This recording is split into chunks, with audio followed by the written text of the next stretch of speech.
At 20,000 feet inside a freezing Allied bomber, the pilot fell asleep. He hadn't rested in 3 days. His hands slipped from the controls and the aircraft started to roll. The engines screamed, the horizon spun, and his crew shouted through the intercom, but he never woke up. When the bomber finally broke apart in the sky, he was still inside it, falling through open air, trapped in the wreck of his own plane. He hit the ground behind friendly lines, still breathing, and hours later stood again, ready to fly another mission. The mission began before dawn. Cold mist covered the airfield, men loading ammunition under dim lights. Captain Harold Beckett walked across the tarmac, his boots crunching on frozen gravel. He'd flown 5 missions in as many days, each one longer and heavier than the last. Command had promised rotation soon, but that word meant little now. His crew looked to him for calm, but he could barely think straight. The weight of exhaustion had settled behind his eyes, turning every blink into a battle. Still, he climbed the ladder, gripping steel like a man climbing into a coffin. Inside the cockpit, the world was reduced to dials, vibrations, and noise. Beckett's co-pilot joked about breakfast they'd never have, but the words faded under the roar. The engines rattled the fuselage like an angry heart, and the bomber trembled as if aware of the danger ahead. Beckett focused on the horizon, gray and endless, pretending he could see home somewhere beyond it. He was a man who demanded control, yet fatigue made him unreliable, a contradiction that mocked his rank. Orders were clear: hit the target, return alive. He repeated it quietly, as if saying a prayer. As the bomber lifted into the pale morning, Beckett felt his thoughts scatter like debris in wind. Each mission felt identical, one blur of smoke and metal feeding into another. The other planes in formation were faint shadows in the haze, their presence both comforting and condemning. The crew beneath him trusted his skill, unaware that their captain was running on fumes. He checked gauges, adjusted trim, tried to feel in control, but his body no longer obeyed discipline. The sky looked clean, but inside the cockpit, every breath tasted of oil, sweat, and creeping failure. Hours passed above enemy territory. The sky turned from soft blue to a hard glare that hurt his eyes. Clouds broke apart like fragile glass, revealing the landscape below, scarred by trenches and smoke. Beckett tightened his grip on the controls, forcing focus through fatigue. His body screamed for rest, his mind whispering that closing his eyes, even for a second, would be relief. Yet duty kept him upright. The contradiction tore at him, his willpower intact, his body betraying him. He knew that one slip could mean disaster, but the boundaries between thought and sleep were fading. The bomber droned on, hour after hour. The vibration became a lullaby, the engine's rhythm steady and hypnotic. Beckett blinked against the dim light filtering through the cockpit canopy. He could no longer tell if his eyes were open or closed. The crew reported turbulence, but their words barely reached him. The world was narrowing, no war, no orders, just sound and fatigue merging into one. He leaned back in the seat, hands still resting on the yoke. His last conscious thought was that the sky felt too quiet. Then his head tilted forward, and the plane began to drop. The bomber's descent began subtly. Instruments trembled, then tilted. The crew below shouted warnings, voices muffled by static. The aircraft rolled left, then nose down. Loose gear clattered, the sound sharp and meaningless. Beckett remained unmoving, trapped in sleep deeper than fear. The altimeter spun fast. Clouds rushed past the windows in thick white streaks. One crewman reached for the intercom to shout his name again, but static swallowed the attempt. To them it was chaos. To Beckett it was silence. The bomber twisted through the clouds, losing altitude like a falling star that refused to burn out quietly. Inside the fuselage, panic grew. The navigators slammed switches, shouting coordinates that no longer mattered. The gunners braced, helpless against gravity's pull. One man tried to reach the cockpit but couldn't fight the force pinning him down. Outside, the ground grew sharper, the world turning vertical. Flames sparked from the wing as air tore across the fuel lines. Beckett stirred faintly, one hand slipping from the throttle. The bomber's frame groaned, rivets snapping like bones. Altitude alarms wailed. Somewhere in the madness, a voice yelled his name one last time before static erased it completely. The horizon vanished beneath them. The plane struck the lower atmosphere like a hammer. Panels tore loose, spinning into the air. A wing snapped free, trailing fire. The explosion ripped through the center of the fuselage, throwing debris across miles. Beckett's seat tore from its base. The world inverted. He fell, weightless for one impossible second, then gravity reclaimed him. Shards of glass sliced the air around him. The wreck of his bomber fell beside him in twisted fragments, each piece catching sunlight as it spun. His parachute never opened. It was still strapped under the wreckage somewhere above, burning in the fire he'd escaped. He hit the ground in a violent blur. The field erupted with impact, scattering dirt and fire. For long seconds, nothing moved. Smoke drifted upward, curling over broken trees and twisted metal. Then, from a mound of earth, a shape began to stir. Beckett crawled out of the crater, half-conscious, blood soaking into his uniform. His ears rang, the world unsteady, unreal. He looked around, no sound of his crew, no sign of movement. Just fragments of his aircraft scattered like ashes. He pressed a hand to his chest, feeling the impossible rhythm of a living heart. Beckett's body ached like shattered glass. He stood, swaying, as flames licked the wreckage behind him. A torn parachute smoldered nearby, useless. He looked up toward the sky that had tried to kill him. The clouds still moved gently, pretending nothing had happened. Each breath burned. He stumbled toward what was left of the fuselage, searching for anyone, but only silence answered. Inside his jacket he found a small folded paper, his last paycheck, torn in half. The irony stung harder than the pain. He was alive, but the war still owned every piece of him. Smoke thickened as Beckett limped through the wreck. The air stank of fuel and scorched metal. He tore part of his sleeve to cover his mouth and pushed deeper, calling out names that no longer replied.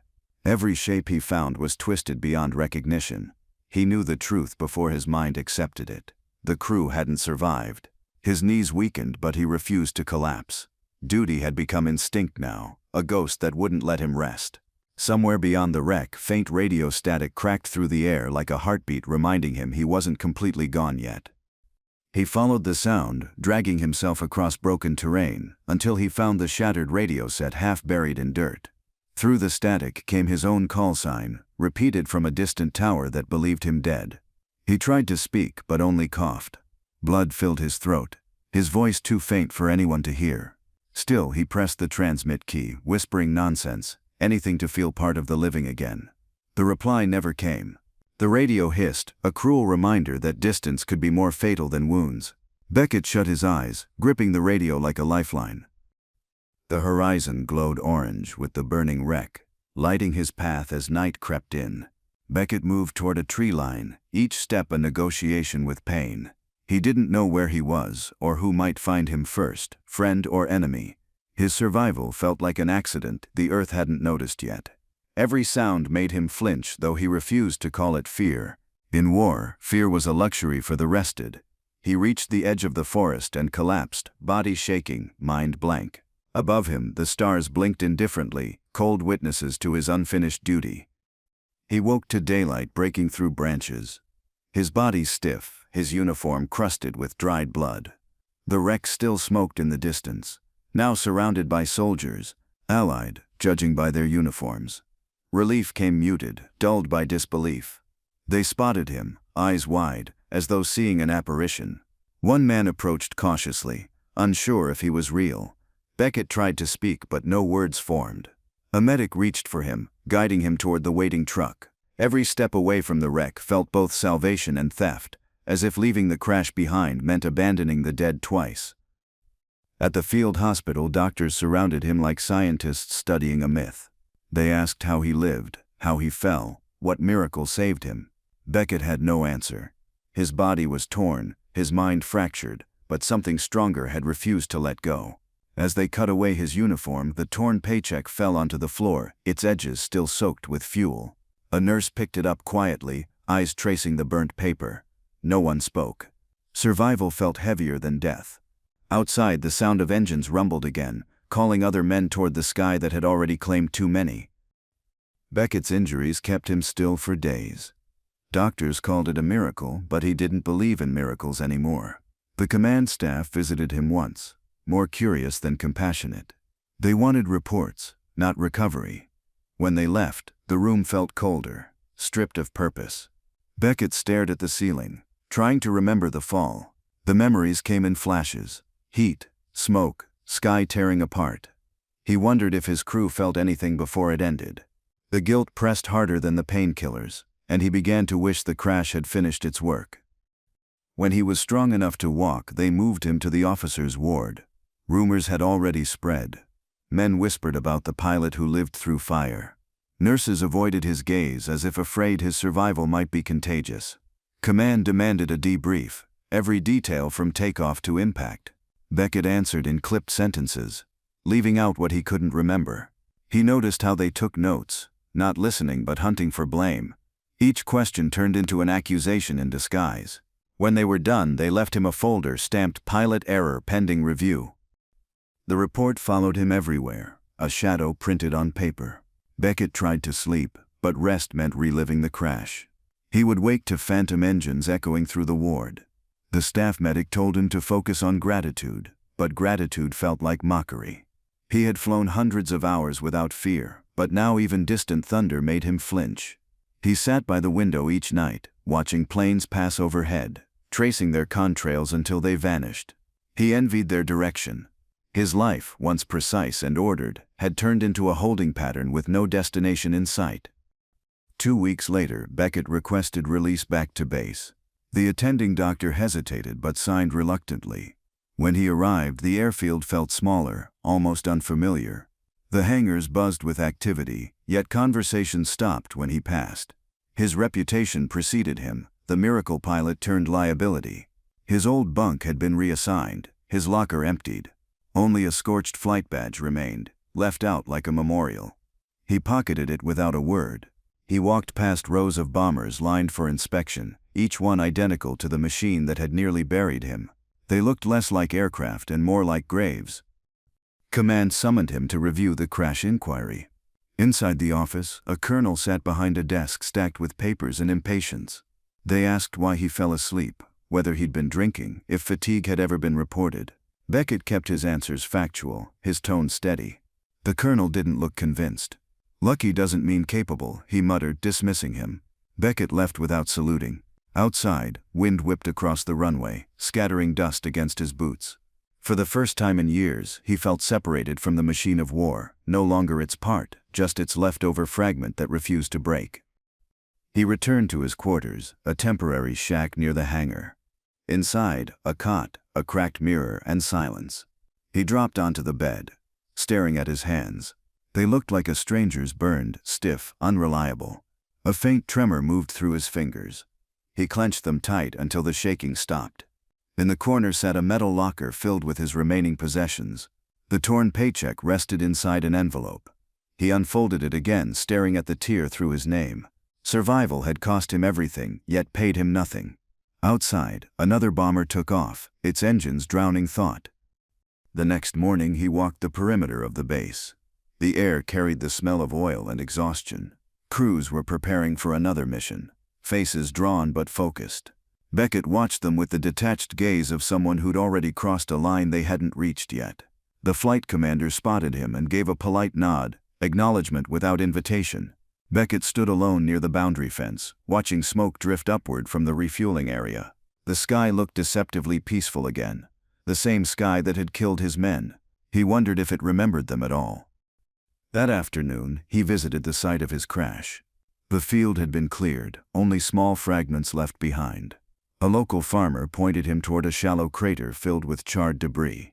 Beckett knelt, sifting through the soil with his gloved hands. He found part of a control lever, still stained with soot.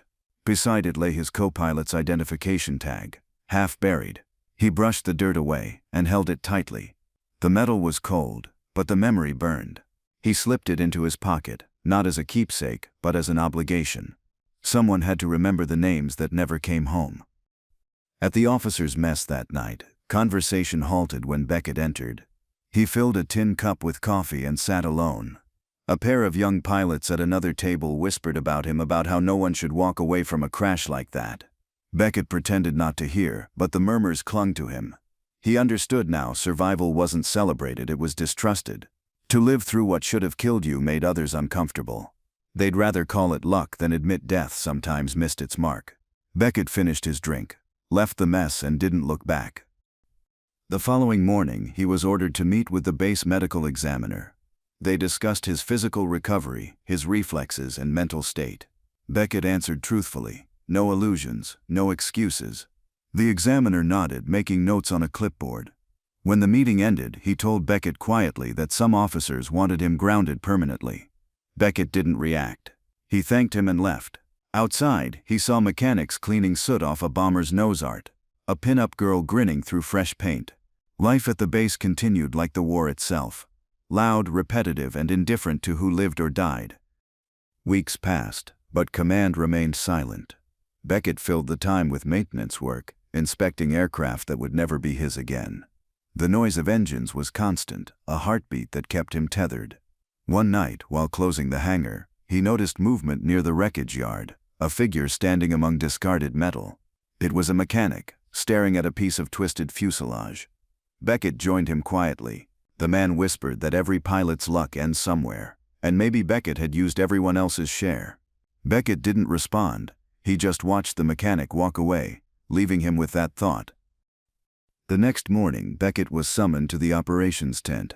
The squadron leader informed him that an official review had cleared him of negligence. His relief lasted only seconds before the second document was handed over: a temporary suspension from flight duty. He was being reassigned to assist in logistics until further notice. Beckett read the papers twice, then folded them neatly. His rank remained, but his identity as a pilot was stripped away. Outside, trucks rumbled across mud. Men shouted, loading crates. The war went on without pause, and for the first time he wasn't part of it. That night, Beckett lay awake on his cot, staring at the ceiling fan turning lazily above. The creaking blades sounded like propellers struggling to start. He thought about his crew again, faces blurred by smoke, laughter replaced by silence. The guilt returned like an old injury. He imagined them still trapped in the sky, circling endlessly in broken formation. His chest tightened, not from fear but from the weight of memory refusing to fade. Survival was not freedom, it was a debt no one could repay. Sleep offered no escape, only reminders of what should have ended with the crash. The following day, Beckett received a letter from home. The handwriting belonged to his sister, though her words felt distant. She wrote about ration lines, bomb drills, and their mother's failing health. She mentioned hearing about his survival on the radio, proud but frightened. He folded the letter carefully and placed it with the torn paycheck inside his logbook. The paper crackled when he closed it, the sound small but grounding. For a brief moment he felt human again, connected to something beyond the noise of command and the machinery of war that refused to rest. That evening, the base quieted after sunset. Beckett sat outside his quarters, smoking the last cigarette in his pack. The wind carried the faint hum of distant aircraft, somewhere between earth and memory. He thought about how many men would not return that night. He didn't envy them anymore. He pitied them. His reflection in the window looked older, heavier.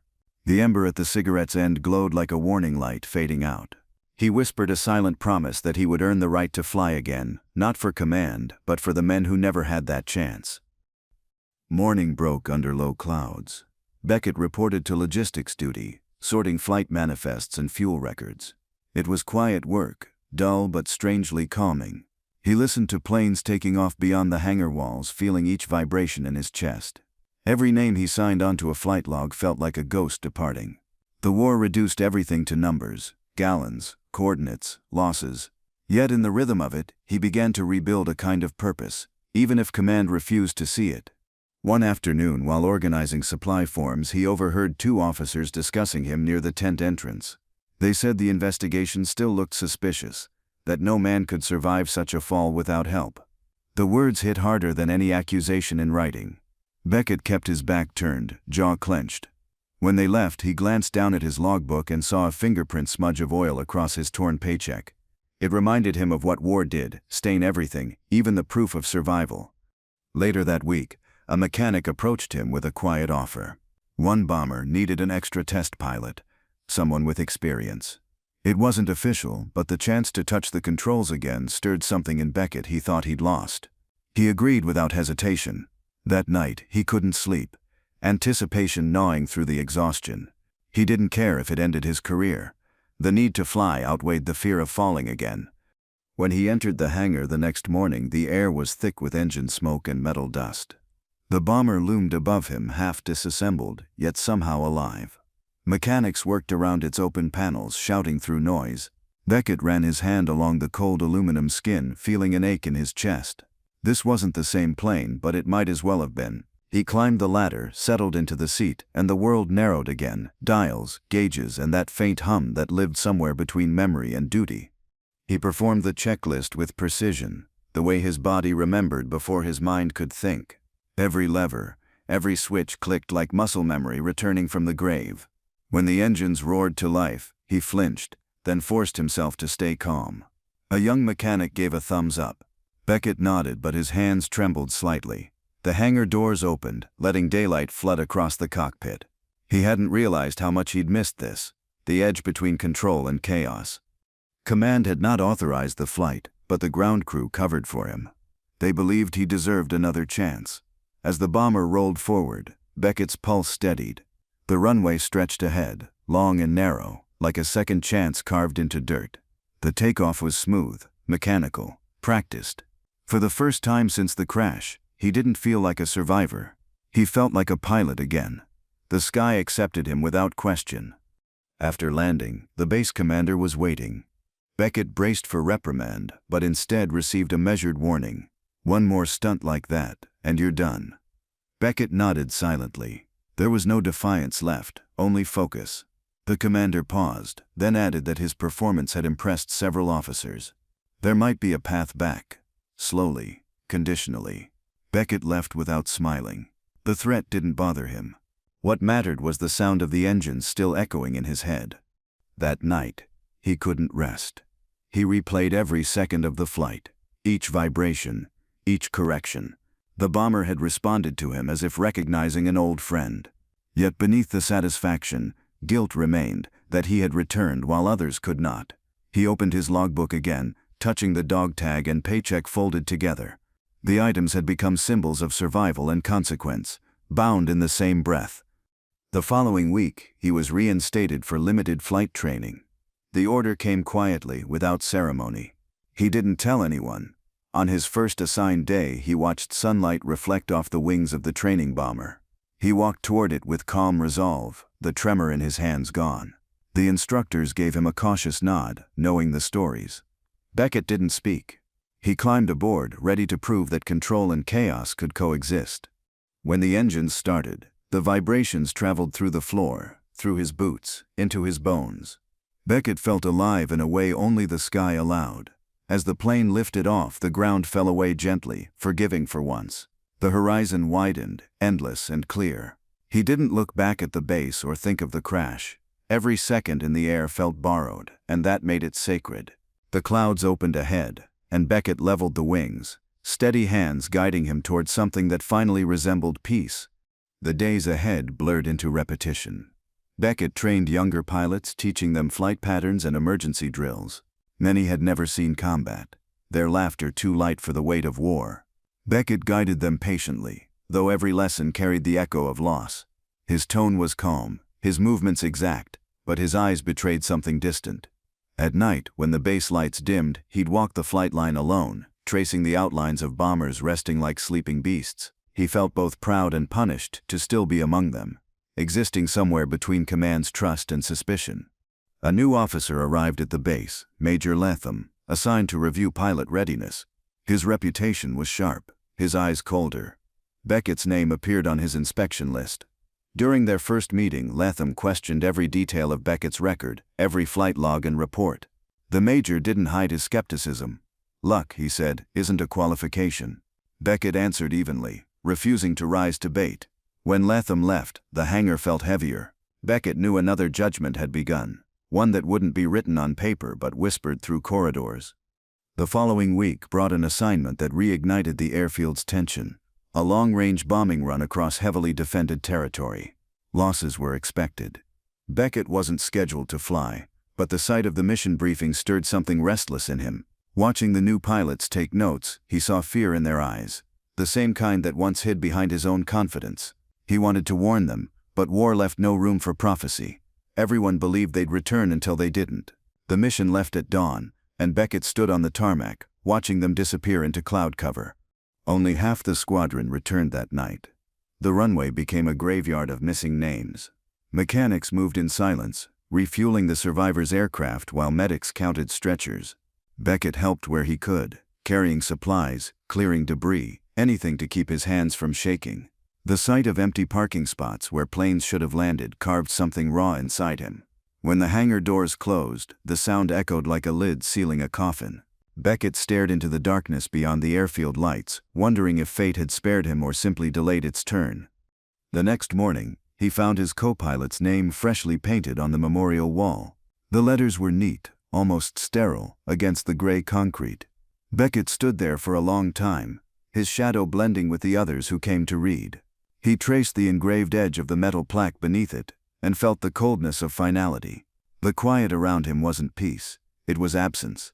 He realized that the men who died in the sky lived louder in memory than the ones who survived. He turned away before emotion could betray his discipline. Later that day, command called for Beckett again. Latham stood at the head of the room, arms folded. They reviewed footage and data from training flights, probing every decision he'd made since his reinstatement. Beckett answered with steady precision, but the interrogation pressed deeper into motive, not performance. Latham asked why he volunteered for so many unofficial duties. Beckett's reply was short. He preferred to stay useful. The major's gaze lingered on him before ending the session abruptly.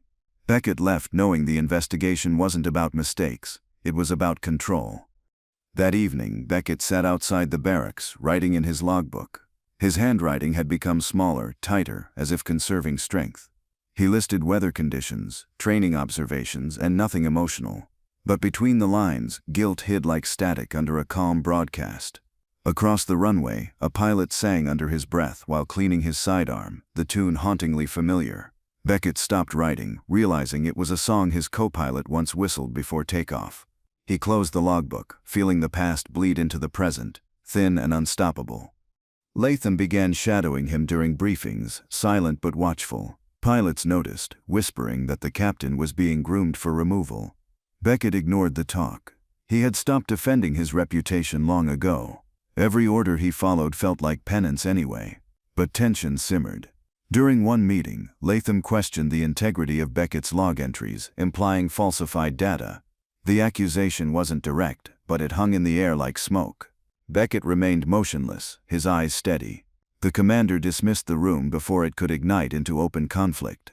Yet everyone left knowing something was brewing behind closed doors. That night, Beckett found his locker slightly ajar. Inside, his belongings were untouched except for the logbook, its pages rifled through. He flipped through and noticed a torn corner missing from one entry, the ink smudged. Someone had searched for something, though he didn't know what. He shut the locker quietly, his mind cataloging faces and motives. War created enemies on both sides of the line, and some wore the same uniform. Beckett slipped the torn paycheck inside the logbook again, a silent reminder that survival often demanded distrust, even among allies. Days later, during a storm, one bomber malfunctioned mid-flight. The training crew panicked over radio, calling for assistance. Beckett was closest to the control tower and sprinted there through rain and mud. With calm urgency, he guided the crew step by step through their descent, his voice cutting through static. The plane landed hard but intact. When they emerged, drenched but alive, Beckett walked away before anyone could thank him. He wasn't looking for redemption, he was trying to prove he still belonged to the sky. Behind him, even Latham hesitated before writing another note against his name. The rescue made him a reluctant hero again. Pilots saluted him more often. Mechanics greeted him differently. The attention unsettled him. He'd seen how praise shifted into blame overnight. Latham requested another interview, this time less formal. He congratulated Beckett for his composure under pressure, then asked how it felt to save others after failing his own crew. The words hit their mark. Beckett said nothing. Latham smiled faintly, noting the reaction. When he left, Beckett sat in silence, realizing the war wasn't killing him through battle anymore, it was suffocating him through memory. As winter approached, missions increased. Beckett watched younger pilots age a year every week. Fatigue carved lines into their faces, the same way it once had in his. He recognized the tremors, the vacant stares, the false laughter. He warned them not to ignore it, but few listened.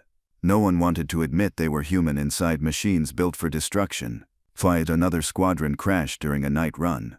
Beckett stayed behind to record casualty reports. He wrote their names carefully, each letter deliberate, refusing to let bureaucracy turn them into statistics. Command began consolidating personnel for efficiency. Beckett was reassigned again, this time to coordinate refueling operations. Closer to the field but still grounded. He worked without complaint, but the distance between himself and the cockpit grew unbearable.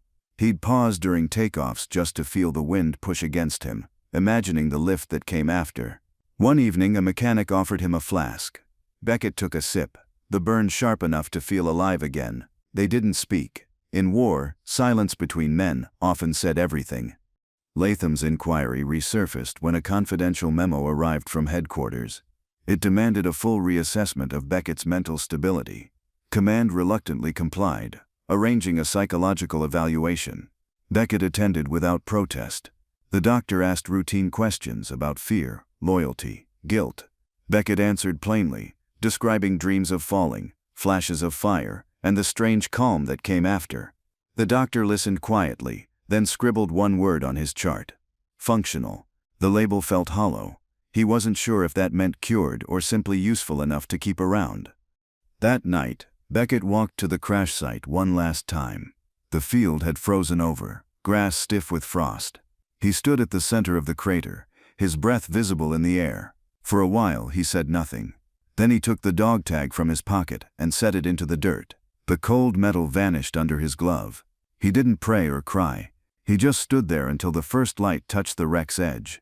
Leaving the tag behind didn't feel like closure, only permission to keep moving. Back at base, orders came through for a new offensive. The largest bombing operation yet. Beckett wasn't on the roster, but when a pilot fell ill, his name filled the gap automatically. The air grew electric with preparation. He packed his gear in silence, aware that Latham's eyes followed him. Command didn't stop the assignment. Perhaps they wanted to see what fate decided this time. Beckett didn't care. The chance to fly again outweighed the risk of not returning. The crew assigned to him were younger, inexperienced, but eager. They looked at him like a legend, the man who had cheated gravity. Beckett met their curiosity with quiet authority, reminding them to focus on the mission. Before takeoff, one of them asked if he ever got scared. Beckett paused, then replied that fear wasn't weakness, only proof you still wanted to live. The words hung there as engines roared to life. Once in the air, the bomber formation stretched across miles, sunlight glinting off silver wings. Beckett's hands moved confidently across the controls, each motion deliberate. The clouds below looked calm, hiding the chaos that awaited. Through the headset, chatter filled the channels, reports, corrections, clipped reassurances. He tuned out everything except the hum of the engines. For the first time since his crash, he felt aligned again, pilot, machine, and sky moving as one. Halfway to the target, anti-aircraft fire erupted from below. Explosions blossomed in the clouds, shock waves shaking the bomber. The crew shouted over the radio, trying to keep formation. Beckett held steady, eyes locked forward. One plane nearby took a direct hit, breaking apart mid-air.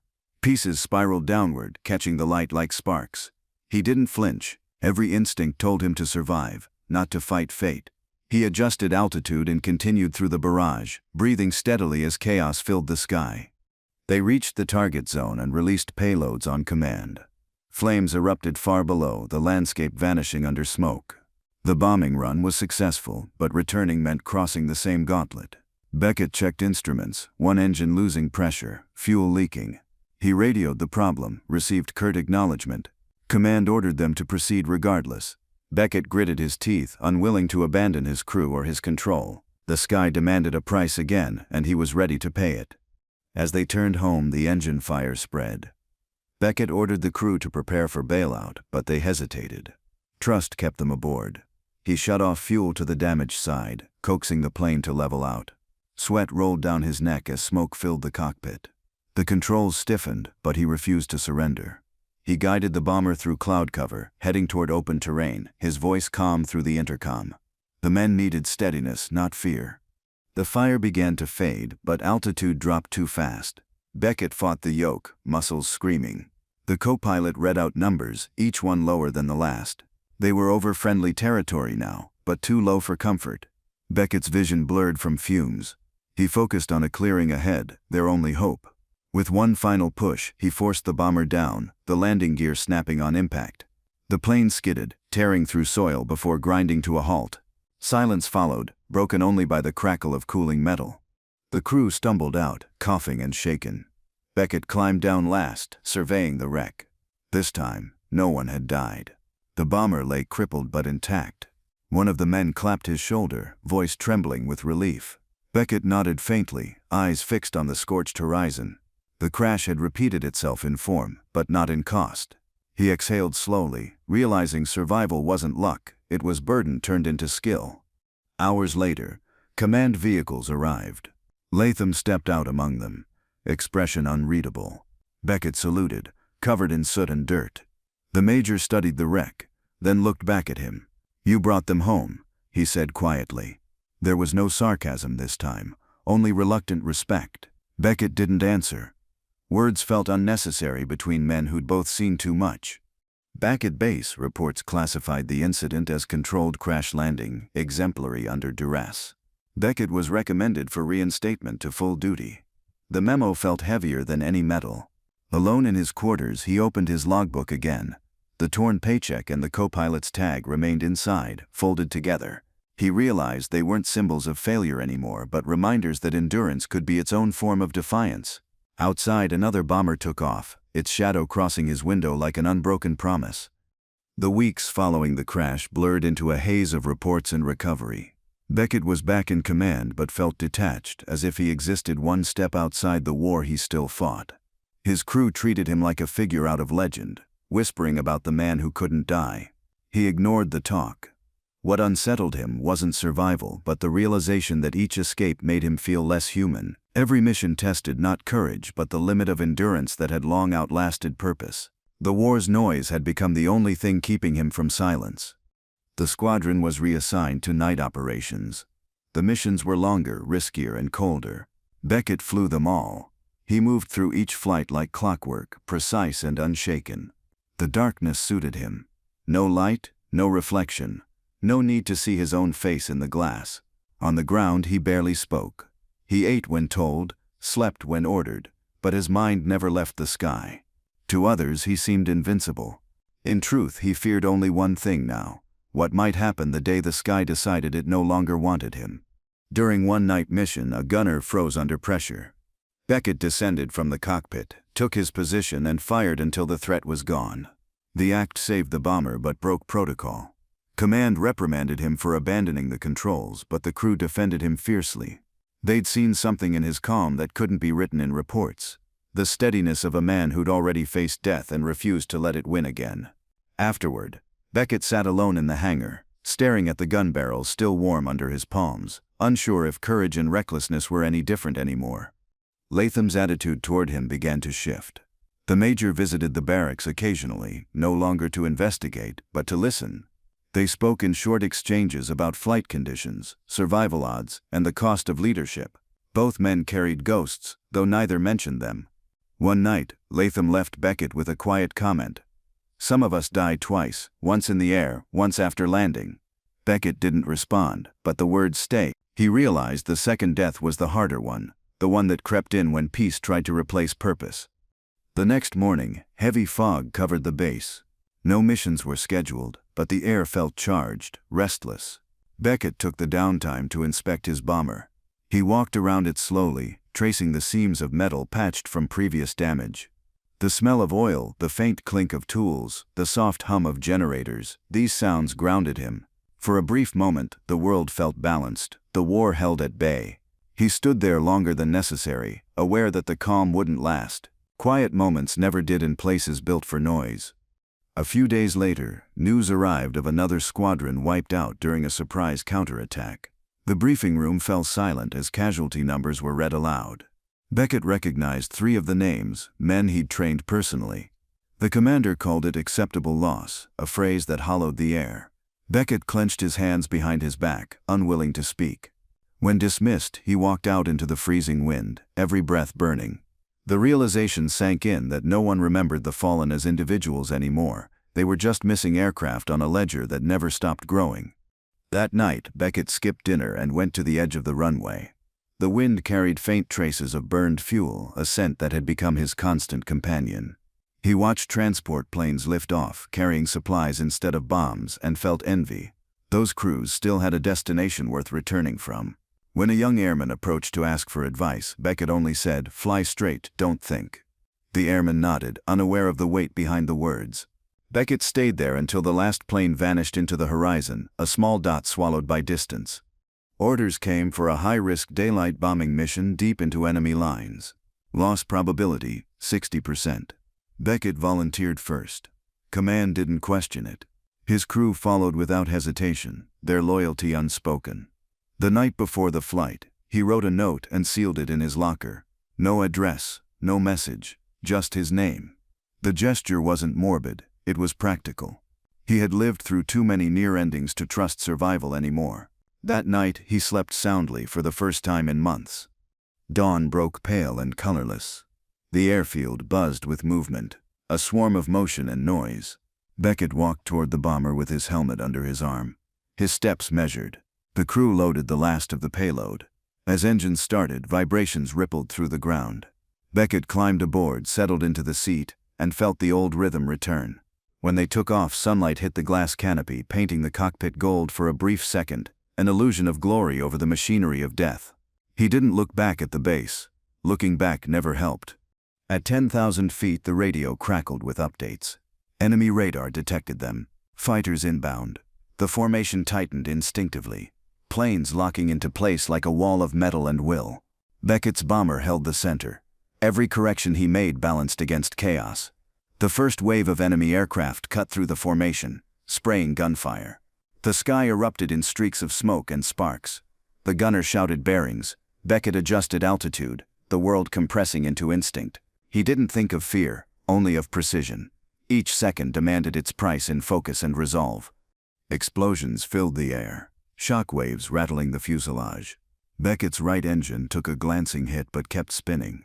He steadied the bomber, barking quick commands, his tone even. The crew trusted his calm more than any order from command. As they neared the target, the air around them shimmered with flak bursts. Visibility dropped to almost nothing. Beckett held steady, guiding them through like a blind man reading the air by feel. When the bombs released, the plane jolted upward, lighter but far from safe. Flames licked at the wing. Beckett adjusted course toward home without hesitation. Half the formation was gone. Smoke trailed from the survivors. Beckett's bomber shook violently as the damaged engine began to fail. The co-pilot suggested they bail, but Beckett refused. They were still above enemy lines. Capture meant worse than death. He lowered altitude, weaving through clouds to avoid pursuit. The radio was dead, replaced by the low groan of straining metal. His world narrowed again to instruments and instinct.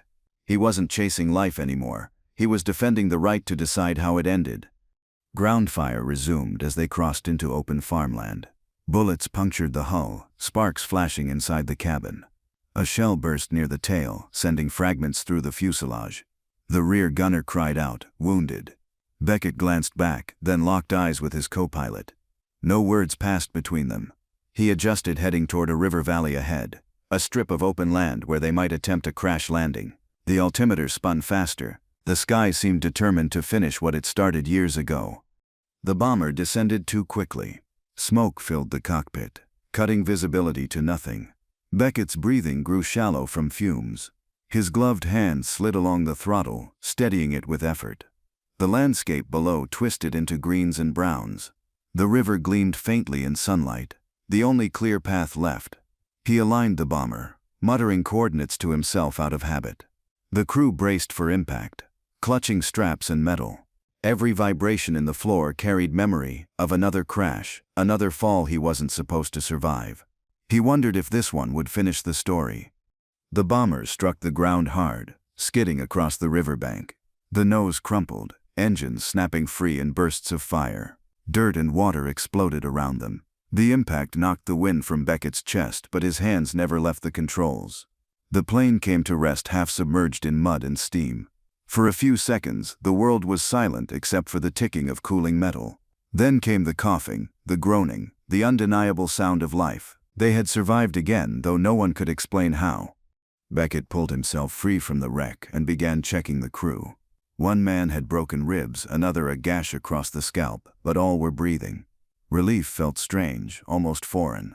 The bomber smoldered behind them, a monument to endurance and ruin. Beckett watched the smoke curl upward, knowing command would call it another miracle. He didn't believe in miracles, only stubborn will. The crew gathered near the river, silent, watching their captain stand motionless beside the wreck that refused to kill him. They were retrieved hours later by ground patrols. The soldiers stared in disbelief, recognizing Beckett instantly.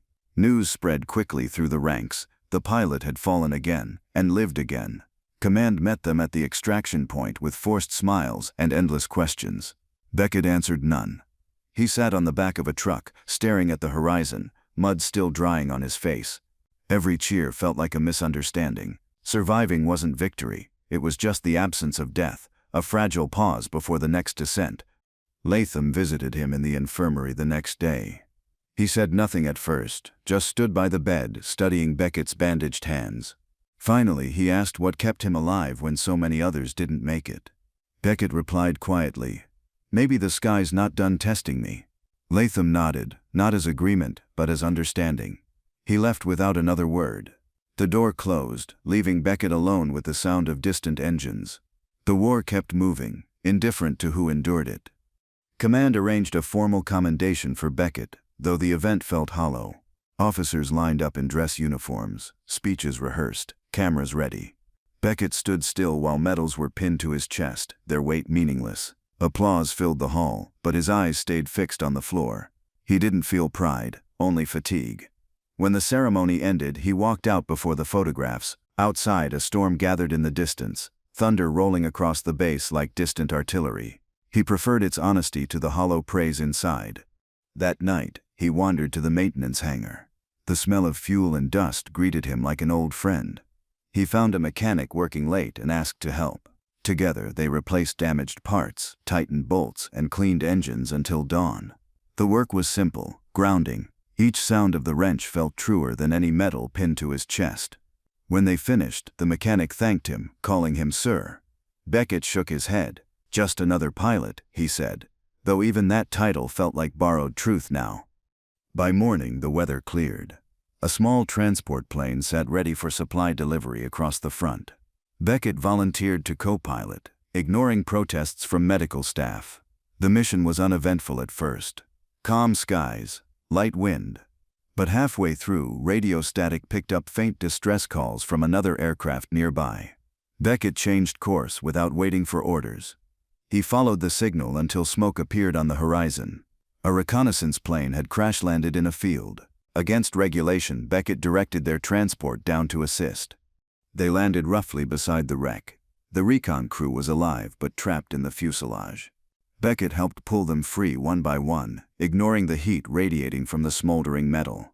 Once everyone was safe, he turned to see the transport pilot staring at him, astonished, maybe frightened. Beckett's uniform was streaked with soot again, a mirror of every story told about him. He laughed once under his breath, realizing the irony. The sky kept throwing him into wrecks, and he kept climbing back out, as if the earth itself refused to hold him down. After returning, command reprimanded him again for disobeying orders. The report called his actions reckless humanitarian interference.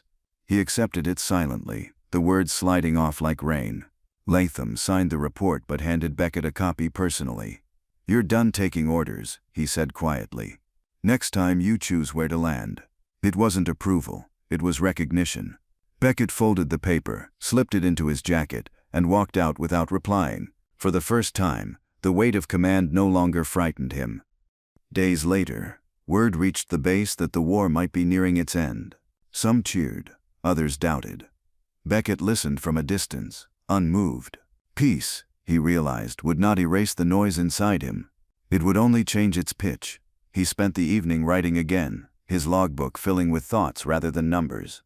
Each line carried the quiet admission that he no longer feared falling, he feared stopping. The sky, for all its cruelty, had given him purpose. Without it, he wasn't sure what remained. That night, he stood outside as bombers returned from one of the final missions. Their engines droned across the horizon like echoes of all that had been lost. Beckett saluted them from the shadows, not as a gesture of duty but of respect.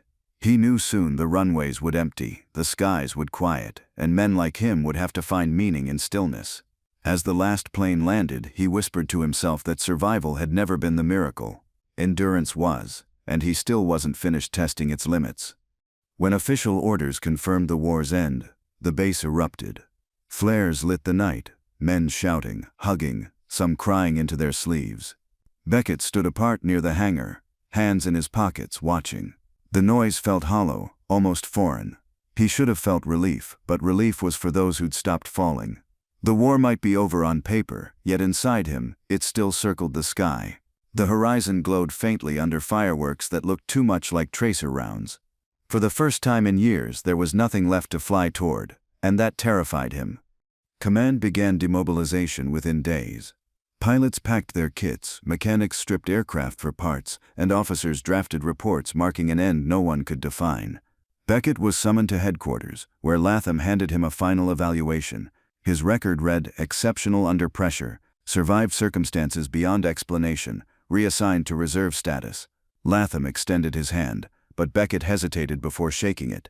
There was mutual respect now, built through shared endurance. "You did your duty," Latham said quietly.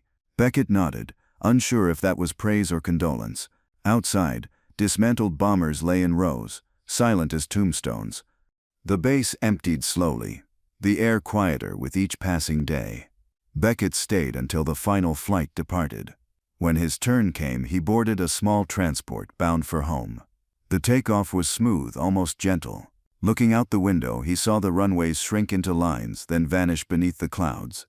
He felt weightless, not from altitude but from uncertainty. The sky that once defined him now felt vast and unfamiliar, like a friend he no longer recognized. For the first time, he didn't know whether to look down or up. Home felt smaller than memory allowed.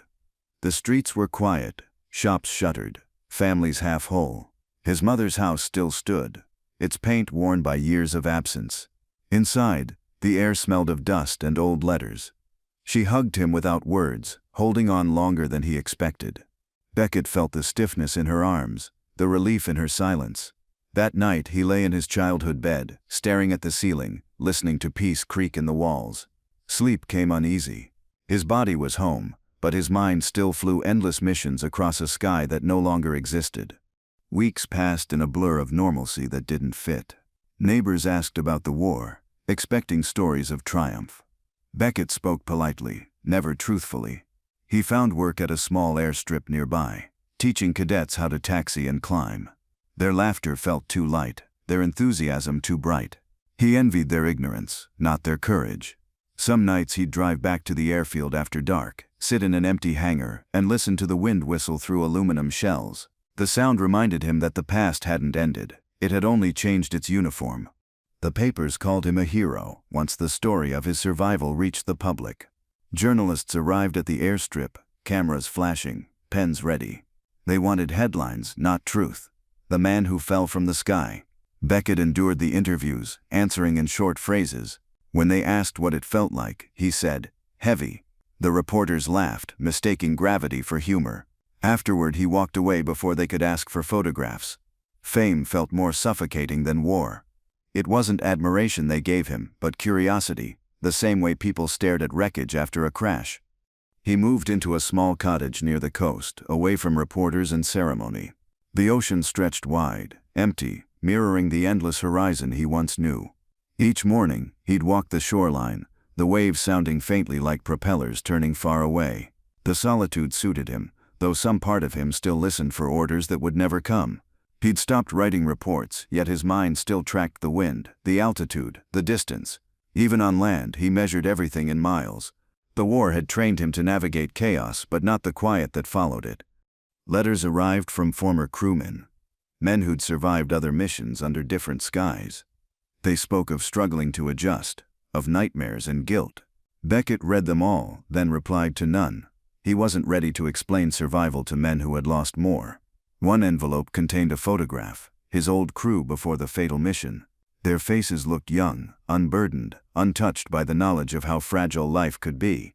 Beckett pinned the photo above his desk, not as remembrance but as confession. Some debts he knew could only be paid by living long enough to feel them. Years passed quietly. The war became history, retold through textbooks and propaganda reels. Beckett aged but stayed lean, his posture still disciplined. He trained new pilots who had never known fear beyond engine failure. They admired his precision, his calm voice during turbulence. Few knew the stories behind it, that every steady word he spoke was built on memories of chaos. When one cadet asked why he never seemed afraid, Beckett replied, "Because I already was." The boy didn't understand, but nodded anyway, mistaking composure for peace. On the 10th anniversary of the war's end, Beckett received an invitation to a memorial service. Old comrades would attend, medals gleaming, speeches rehearsed. He went out of obligation, not pride. The ceremony was held beside a decommissioned bomber displayed as a relic. Standing before it, Beckett felt a strange pull, nostalgia mixed with grief. A general gave a speech about sacrifice and victory, words that rang practiced. When it ended, Beckett approached the aircraft, placed his hand on the cold fuselage, and whispered nothing. Some memories didn't need language, they carried their own silence. That night, he stayed in a small inn near the memorial grounds. Rain struck the window as he sat writing again for the first time in years. Not a report, not a logbook, just a letter to no one. He wrote about the sound of engines, about the fall, about the quiet after impact. He folded the pages neatly and sealed them in an envelope with no name. Then he placed it beside his bed and blew out the lamp. The letter wasn't for anyone else. It was his final entry, the closing of a flight that never ended. Morning light filled the room. Beckett packed his bag and returned to the airfield. He walked the runway slowly, each step echoing in the open space. A few planes sat idle, their wings collecting dew. He touched one lightly, feeling the smooth surface, the dormant strength beneath. He realized he didn't need to fly to feel connected to the sky anymore. It was already inside him, in every scar, every breath drawn against gravity. For the first time since the crash, he felt something close to forgiveness, not from others but from the endless horizon itself. As years stretched on, Beckett's name faded from newspapers, but pilots still whispered about him, the man who fell and kept flying. At the airstrip they told his story as a warning and a wonder. Beckett never corrected them. Legends, he decided, were just truth seen from a distance. He spent his final working years maintaining aircraft, ensuring others could rise where he once fell. He found peace not in the sky, but in the certainty that others could trust it again. The engines he tuned each morning sounded like memories made right. One autumn evening he sat outside his cottage watching the sunset bleed across the water. The color reminded him of burning clouds, yet the sight no longer brought pain. He felt his age then, the stiffness in his hands, the quiet slowing of his breath. A single gull circled overhead, gliding effortlessly against the fading light. He followed its movement until it vanished into the distance. For a long while he sat there without moving, the world perfectly still except for the waves repeating their eternal rhythm. It was the closest thing to peace he'd ever known. In his workshop, the torn paycheck still lay pinned to the wall beside the dog tag and a faded flight patch. Together they formed a kind of shrine, not to survival but to endurance. Beckett often looked at them while repairing tools, finding comfort in their quiet permanence. They were proof that broken things could remain whole enough to matter. He no longer questioned why he lived when others didn't. The question had lost its power. What remained was a simple truth: he had endured because he refused not to, and that was enough. When Beckett finally retired from aviation, the airstrip gifted him a small brass compass. On the back was an engraving, "For the man who never stopped flying." He smiled politely, accepted it, and kept it in his coat pocket. He didn't use it. He didn't need directions anymore. The compass became a symbol of irony, a guide for someone who no longer sought destinations. Every time it clicked in his pocket, it reminded him that purpose didn't always mean motion. Sometimes, it meant standing still without falling apart. As age advanced, memories grew sharper, not softer. Beckett could recall every vibration of his first crash, every second of the fall, every breath that followed. Yet instead of fear, those memories now carried clarity. He understood that survival wasn't a defiance of death, but an acceptance of its proximity. He had learned to live beside it, not in its shadow. Each recollection became a piece of instruction, a guide for how to endure without surrendering. The past, once a burden, had turned into a teacher he no longer needed to resist. On his 75th birthday, a group of young pilots visited him, bringing photographs of new aircraft. They wanted stories, lessons, maybe blessings. Beckett listened patiently, smiling faintly as they spoke of technology and speed. When one asked what kept him flying after everything, Beckett replied, "You don't choose the sky, it chooses you. And when it does, you hold on until it's done testing you." The room fell quiet. None of them fully understood, but they would one day. They thanked him and left, their laughter fading like echoes of another era. Years later, Beckett's health began to decline. The doctors recommended rest, but he still visited the airstrip whenever weather allowed. He would sit on a bench near the runway, wrapped in his old coat, watching the planes take off. The sound of engines still stirred something alive in him. The younger pilots saluted him each time they passed, though he never asked for it. Watching them lift into the air gave him the comfort of continuity, proof that what he'd endured hadn't been wasted. The sky, in its vast indifference, still welcomed new names.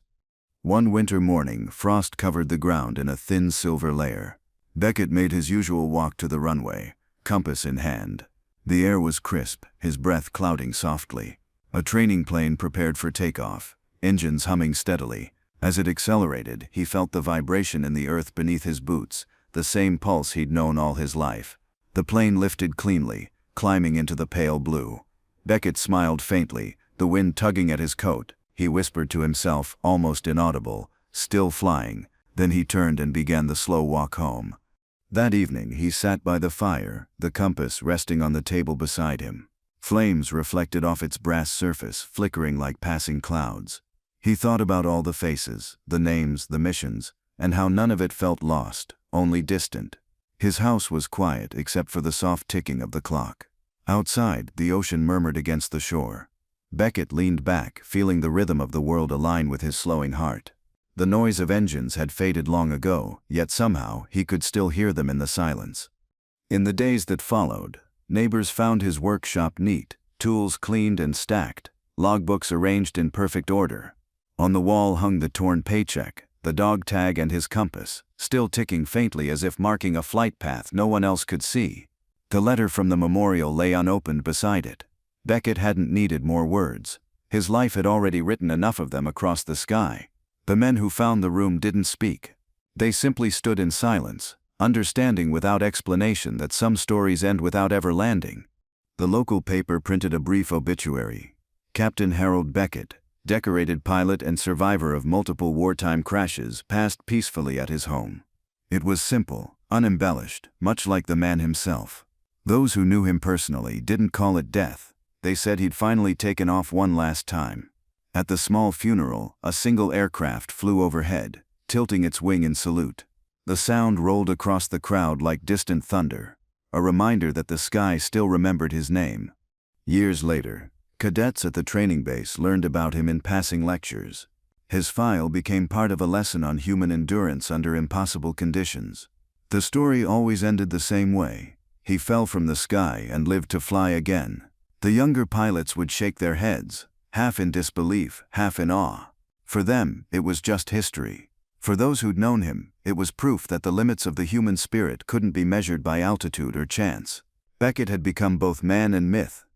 In the quiet years that followed, his cottage remained untouched, preserved by the sea air and the care of those who remembered. Inside, the brass compass still ticked faintly when the wind blew through the window. Visitors often said it felt like the house was listening, waiting for its owner to return. Outside, gulls circled the cliffs, their wings glinting in sunlight. Some said the sky above that stretch of coast always looked brighter, as if it knew one of its own had never truly left it.